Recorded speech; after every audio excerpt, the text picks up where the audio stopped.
People will just be like, oh, that's faith. Like, that's just what you're supposed to believe. That didn't really settle well with me.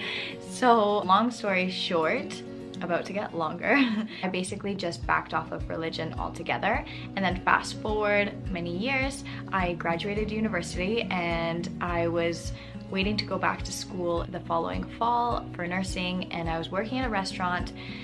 And that restaurant industry life is just, it can be chaotic. Like, it's not okay.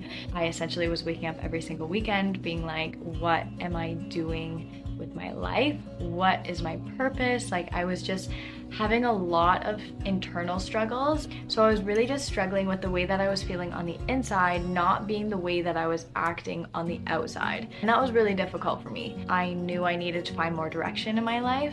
So that's actually when I was introduced to Islam through a friend, and I started by just reading a little bit of the Quran and learning a little bit of the Prophet sallallahu alaihi wasallam, peace be upon him.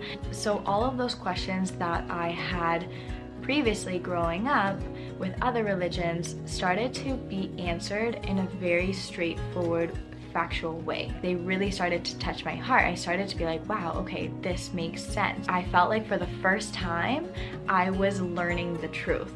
And it was a very simplified, straightforward way.